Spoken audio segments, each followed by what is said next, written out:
नमस्कार दोस्तों, टेरा फेयर्स पर आपका बहुत बहुत स्वागत है। मैं हूं साहिल कडोल। तो आप लोगों ने थंबनेल देख ही लिया होगा, पीएम इन जॉर्डन, अमेरिका के साथ बिना टैरिफ के व्यापार। है क्या ये? तो जैसे कि आपको पता है कि हमारे माननीय प्रधानमंत्री जी एक 4 दिन की अंतर्राष्ट्रीय यात्रा पर गए हुए हैं। सबसे पहले वे जॉर्डन गए, उसके बाद वे इथोपिया पहुंच गए हैं शायद आज, और उसके बाद वे ओमान जाएंगे, है ना। तो देखिए, भारत का क्या है ना कि भारत का जॉर्डन के साथ बहुत ही अच्छा रिश्ता है और बहुत गहरा रिश्ता है। इसलिए देखिए कि जॉर्डन के जो प्रधानमंत्री जी हैं वो उनको खुद मोदी जी को वहाँ पर एयरपोर्ट पे लेने के लिए गए। और तो जब किसी देश का शीर्ष नेता दूसरे देश के शीर्ष नेता को ऐसे लेने के लिए जाता है तो उसे बहुत ही एक high level of respect and gratitude माना जाता है। और तो और ये देखिए, ये भी फ़ोटो पूरी जगत में छाई हुई है कि जो जॉर्डन के क्राउन प्रिंस हैं वो स्पेशल नरेंद्र मोदी जी के लिए उन्होंने कार ड्राइव की और वे उनको जॉर्डन म्यूज़ियम लेकर गए। तो मोदी जी तो भैया कभी पुतिन के साथ, कभी जॉर्डन के क्राउन प्रिंस के साथ दुनिया को दिखा रहे भैया भारत किसी से कोई कम नहीं है। अच्छा, रिश्ता देखिए हमारा और चीज़ों से भी पता लगता है। जैसे कि अगर आप देखेंगे, जॉर्डन ना भारत के साथ हमेशा कनेक्टेड रहता है। जैसे कि 2018 में उधर के किंग भारत आए थे, फिर G7 की साइडलाइन में मिलना, COP28 में मिलना, रियाद में मिलना, UNGA में मिलना, फिर पहलगाम टेरर अटैक को कंडेम करना। तो ये दिखाता है कि कि जॉर्डन हमारे साथ कितनी लॉन्ग टर्म में रहेगा और वो हमारे साथ कितना अच्छा बर्ताव करता है और हमारा कितना अच्छा मित्र है ना।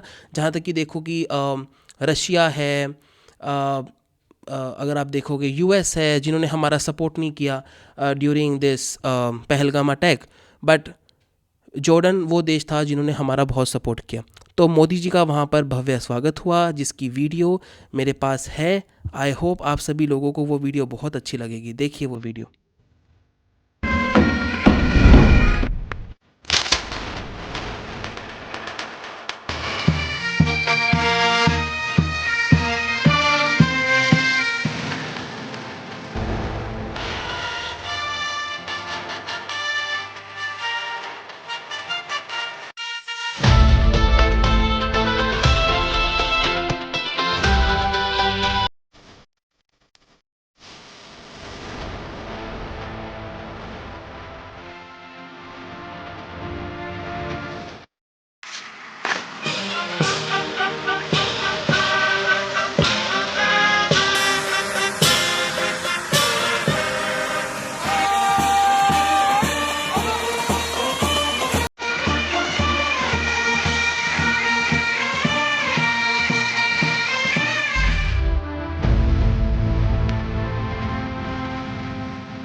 तो गाइज़, आपने देखा ही होगा कि किस तरह भव्य स्वागत हुआ मोदी जी का वहाँ पर।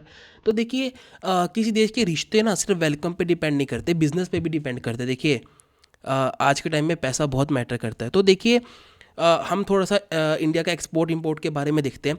तो इंडिया इंपोर्ट करता है जॉर्डन से fertiliser, phosphates and phosphoric acid. India जो जॉर्डन है वो इंडिया का one of the biggest supplier है फर्टिलाइज़र्स का।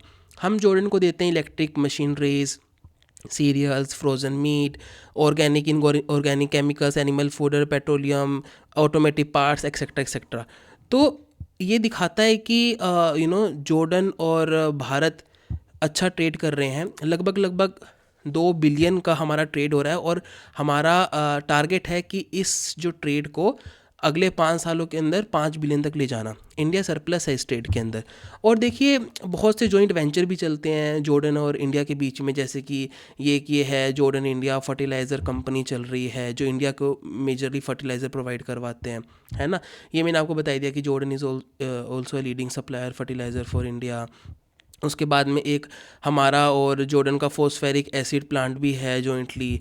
तो हम इस पे काम करते रहते हैं। देखिए, हमारा ये मानना है कि आज जब भारत पर इतनी समस्याएं हैं, अमेरिका ने, मेक्सिको ने 50-50% टैरिफ लगाए हैं, दुनिया के अलग अलग देशों ने भी भारत पर टैरिफ लगाए हैं, तो क्यों ना हम किसी और देश की ज्योग्राफी का फ़ायदा उठाएं, उसको अपॉर्चुनिटी बनाएं और उससे ग्रोथ करें, दोनों देश मिलकर ग्रोथ करें। तो ये चीज़ भी बहुत अच्छी है ना।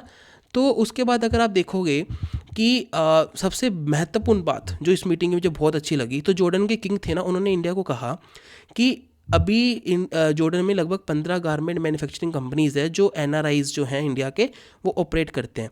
तो वो क्या कर सकते हैं कि जॉर्डन में अपनी यूनिट्स को बढ़ा सकते हैं और सीधा यूएस में सप्लाई कर सकते हैं। क्यों? क्योंकि जो जॉर्डन है उसका यूएसए के साथ में फ्री ट्रेड एग्रीमेंट है। तो भारत इसका भरपूर फ़ायदा उठा सकता है और भी फील्ड के अंदर, और मुझे लगता है देखो भैया उठाना भी चाहिए, है ना। तो दोनों देश आपस में टूरिज़्म को भी प्रमोट कर रहे हैं। जॉर्डन ने तो अभी कुछ समय पहले डायरेक्ट फ़्लाइट भी शुरुआत कर दी जॉर्डन से, सीधा मुंबई लैंड करती, दिल्ली की भी शुरुआत करे, और ये लोग देखो डिफेंस में भी अभी काम कर रहे हैं। तो देखिए पुराने टाइम में भी ना, ये जो अगर आप ये ट्रेड रूट देखेंगे, मुंबई से होता हुआ, फिर ये हमारा वेस्ट एशिया जॉर्डन से होता हुआ ये यूरोपियन यूनियन तक जाता था। तो हमारे प्रधानमंत्री जब वहाँ पे गए हुए हैं, उन्होंने वहाँ पे ये बोला क्यों ना हम इस ट्रेड रूट को दोबारा से रिवाइव करें, है ना। तो प्रधानमंत्री जी देखो वहाँ पे 8 पॉइंट विज़न पर उन्होंने बात की। नंबर 1 है ट्रेड एंड इकोनॉमिक कॉरपोरेशन, कि हम दोनों देश मिलकर ट्रेड एंड इकोनॉमिक जो ग्रोथ है उस पर ध्यान देते हैं।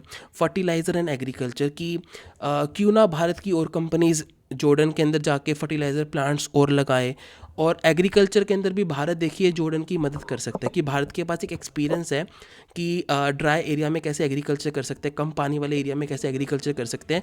तो भारत अपना जो एक्सपीरियंस है वो जॉर्डन के साथ शेयर कर सकता है। उसके बाद आईटी, तो आईटी में तो आपको पता ही है भैया, इंडिया हब है आईटी का, तो हम अपनी आईटी वाली चीज़ें वो भी शेयर कर सकते हैं। हेल्थ केयर, दुनिया जैसे कि आपको पता है कि भारत को दुनिया का फार्मेसी बोला जाता है, तो क्यों ना भारत की जो मेडिसिन कंपनीज़ हैं वो जॉर्डन में अपने प्लांट्स लगाएं और उसका एक जियोग्राफिकल बेनिफिट लेकर दुनिया को सपोर्ट करे। उसके बाद होता है इंफ्रास्ट्रक्चर। तो जैसे कि आपको पता है कि सीरिया में बहुत डिवास्टेशन हुआ अभी, तो अब वो इंफ्रास्ट्रक्चर रीडेवलपमेंट पे काम कर रहे हैं। तो हमारे मोदी जी ने कहा कि क्यों ना इंडिया एंड जॉर्डन मिलके सीरिया के इंफ्रास्ट्रक्चर को भी सुधारने में मदद कर सकते हैं। क्यों ना भारत की जो बिजनेसेस है वो इसका फ़ायदा उठाएं, जॉर्डन के बिजनेसेस इसका फ़ायदा उठाएं। क्रिटिकल एंड स्ट्रेटेजिक मिनरल्स पे काम कर सकते हैं। मिनरल, ये जो है हमारा मिनरल सिविल न्यूक्लियर कॉरपोरेशन, इस पे काम कर सकते हैं। तो जैसे कि आपको पता है कि देखो हर कोई आजकल क्लाइमेट चेंज पर काम कर रहा है ना। तो जो न्यूक्लियर एनर्जी होती है ना, वो सबसे क्लीन एनर्जी मानी जाती है, one of the clean energy मानी जाती है। तो इसको भी हम अडोप्ट कर सकते हैं। पीपल टू पीपल टाइज, मतलब कल्चरल एक्सचेंज वगैरह हम कर सकते हैं। तो इस मीटिंग के बाद कुछ MOU साइन हुए, जैसे कि ये देख सकते हैं आप, technical corporation and field of new and renewable energy के अंदर कुछ MOU साइन हुए, और जॉर्डन ने अपनी विश इंडिया को जताई कि वो इंटरनेशनल सोलर अलायंस इनका पार्ट बनना चाहता है। उसके बाद में MOU हुआ हमारा water resource management and development. जैसे कि मैंने आपको बताया कि इंडिया के पास एक लंबा चौड़ा एक्सपीरियंस है भैया, कि कैसे ड्राई एरिया में, कम पानी वाले एरिया में खेती करते हैं, इंडिया उसमें मदद कर सकता है। उसके बाद में twinning agreement between Petra and Ellora cave जो महाराष्ट्र के अंदर है, कि क्यों ना हम अपने अपने इन लोकेशंस को प्रमोट करें ताकि टूरिस्ट अट्रैक्ट हों। उसके बाद अगर आप देखेंगे कि कल्चर एक्सचेंज प्रोग्राम्स में MOU हुआ, है ना। उसके बाद में डिजिटल सॉल्यूशन, भैया इंडिया की जो डिजिटल ट्रांसफॉर्मेशन है, UPI, जनधन, आधार, ये दुनिया को वो हो गया भैया, हमें भी चाहिए हमारे देश के अंदर। तो हर कोई ये कह रहा है कि भैया हमें टेक्नोलॉजी शेयर करो। तो यही था भैया इंडिया और जॉर्डन का अभी जो विजिट है, उसमें जो सब कुछ हुआ मैंने आपको बता दिया। अगर आपको वीडियो अच्छी लगी हो तो प्लीज़ इसको लाइक शेयर सब्सक्राइब जरूर करिएगा। बहुत बहुत धन्यवाद।